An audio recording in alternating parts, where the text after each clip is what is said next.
gate, I saw so many cars, and I thought, my God, they're playing and I'm late. So it's a tribute to all of you, and we deeply appreciate the fact that you'd spend a little time with us. By the way, although I have been here since the place opened in April of 1962,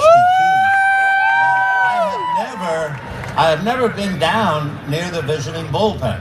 Our bullpen, yes, but never down here.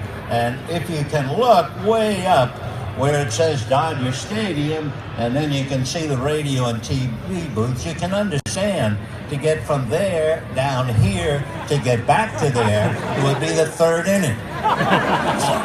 There's another reason why I don't come down here, and that's because of Tommy Lasorda's Italian restaurant. When Tommy was the manager of the Dodgers, and we would be on the road, and whether they won or lost, Tommy would be really excited after the game. And he always insisted that we would go to an Italian restaurant and have dinner at 11 o'clock at night. Finally, I told him one day, Tommy, I'm sorry, but I can't go anymore. And he said, why? And I said, I had this terrible nightmare. I was being chased by a giant clam screaming linguine. So even to get this close to his restaurant gives me a few chills. Nowadays, I'm smart. Before I go to bed, I have Mexican food. That way, I go to sleep dreaming of mariachi bands and dancing senoritas. Tell you an interesting thing about this bullpen. In the days when we did radio and not television, if you were up in that booth way up there, you would be looking down in the bullpen, especially at night, when there would be two pitchers warming up. We could see the pitcher on the outside towards the pavilion, but inside it was virtually impossible to figure out who the pitcher was warming up. Today it's easy because they have a television camera in there and they show you who the pitchers are. So the best thing would happen is when we played the Cincinnati Reds. And I'll tell you why. There was a fellow with the Reds, a relief pitcher named George Culver. And George would be sitting on a bench directly in front of the gate.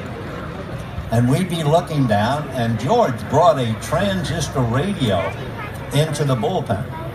And so we'd be doing a game, and I'd say, well, the Reds have two pitchers up. I know one of them is so-and-so. George, is that so-and-so? And George would take his cap off if we had the right name for the pitcher.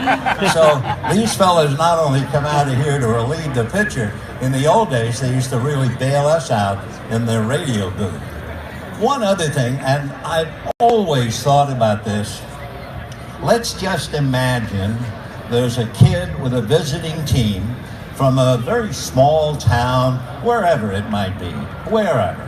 And he's in this bullpen, and he's called a warm-up and to come in a tough spot in the game. And then imagine that the game is sold out.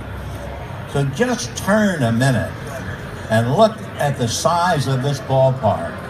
Picture 55,000 people, and you're 19 years old, and you're from Echahoquia in Navajoa. And here you come out of that bullpen with this place full of people. I really don't understand how they ever are able to function properly. At least with us, we're aware of the crowd up in the press box, but you don't hear the individual voices like we used to hear in Ebbets Field. Probably the most embarrassing moment I've ever suffered from a fan was from a lovely woman in Brooklyn by the name of Hilda Chester. And Hilda Chester used to have a cowbell. She would bring it to the ball game. Most of the time she sat in the bleachers, but occasionally she'd actually wander around the ballpark. And it was a quiet Saturday afternoon, and we were playing a last place team, so there weren't a lot of people in the ballpark. And it was my first year, And Red Barber was doing his usual great job, and I was just sitting there very prim and proper, writing down the plays.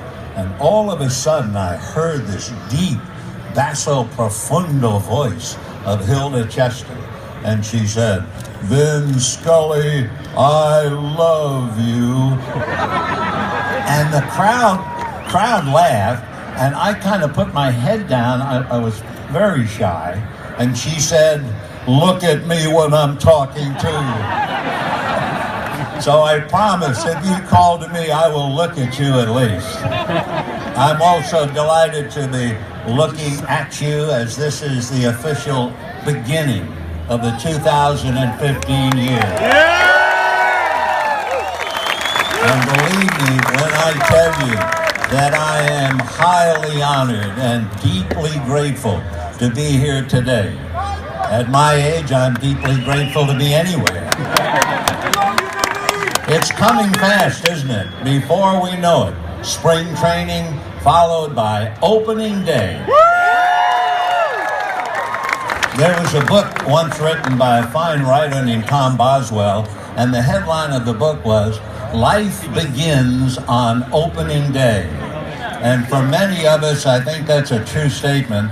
We survive our way through basketball, hoping the Lakers will survive. And we hoping for the Kings and for the Ducks, and we want them all to succeed.